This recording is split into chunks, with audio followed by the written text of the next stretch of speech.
Un tā kampaņas nemēslo ceļmalā ietvaros mēs atrodamies uz Babītas šosejas, kur mani draugi baikeri, motociklisti no visiem Latvijas motoklubiem ir sapulcējušies, lai rīkotu talku.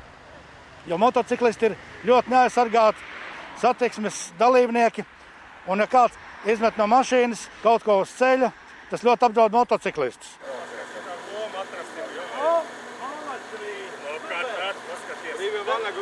Vēlēt uz manu ofisu. Es gribētu tagad aicināt savu draugu Frīdi, lai viņš nāk un pastāsta tieši konkrēti no motobraucēja viedokļa, kādā stāvoklī ir ceļmalas un par visu to, kas tev, Frīdi, ir sasāpējies. Sveiks! Sveiks! Daudziem vēl sāp līdz šim brīdim. Es pat gribēju teikt tā, ka tie, kas mēslo uz ceļu, viņiem vajadzētu iedot motociklu, lai viņi pabrauc pa ceļiem, un tad viņi novelk uz muti, un tad viņiem sāp. Ja? Jo laikam jau savādāk nevar izstāstīt cilvēkiem, ka nedrīkst piemēslot ceļu. Pirmkārt, tas ir neestētiski. Ja jūs būtu redzējuši, kā tas izskatās Gruzijā, tas ir vienkārši baisi. Baisi, un kā saka paši gruzīņi, mēs laikam nekad dzīvē no šiem sūdiem ārā netiksim. Viņus vienkārši nav iespējams tur vairs salasīt. Mēs esam vismaz daudz maz tikuši kaut kādos rāmjos. Mēs vēl varam salasīt to, kas mums mētājas, bet kāpēc ir jālasa, ja var vienkārši nemest? Un, teiksim, glumās banānu mīzes, polietilēna kulīs, kas lido pa gaisu. Smagā mašīna uzbrauc virsū kādam priekšmetam vai koka klucītim vai kaut kam tas paceļās gaisā un nāk tieši pa ģīmi. Nu, nav forši. Un tev jādomā ir ne tikai par satiksmes drošību, bet arī jādomā, kā izvairīties no krītošiem priekšmetiem un no viss tā, kas atrodas uz ceļa.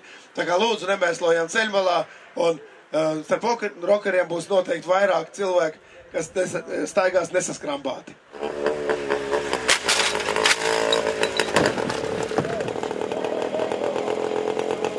Šogad ceļu satiksmes drošībā viens no parametriem, tas ir motociklu drošība, ir pasliktinājies. Bojā gājušo skaits ir pieaudzis 2 reizes. Iepriekšējā gadā 5 bojā gājušie, šogad jau 10 bojā gājušie motociklisti un 130 ievainoti. Tas, kas krīt, tas ir viens, vai ne? Tas rezultāts jau varbūt arī letāls, jo izvairoties no atkritumiem, mēs, teiksim, uztaisam bīstam situāciju uz ceļa. Ja, un vai nu pēc tam mūkot no atkrituma ieskrien kādā bedrē vai vēl sliktāk ieskrien kādai mašīnai sānos. Tur jau pirms šī izvairīšanās te nav iespēja pārliecināties, vai tev kāds apdzen vai neapdzen vai kas notiek. Tu vienkārši izvairies no šķēršļa, konkrēti no šī atkrituma. Nu, un aiz muguras tev brauc mašīna garām, un tu tos nepaspēj pamanīt. Viss ar to arī brauciens ir beidzies, un uz ilgu laiku ir beidzies. Nav statistika, cik ir gājuši bojā dēļ šiem netīrumiem, vai ne, bet es domāju, ka neviens vienu. Turēsim tīras Latvijas ceļmalas. Tad autobraucējiem, motobraucējiem un velosipēdistiem būs prieks. Par tīru Latviju!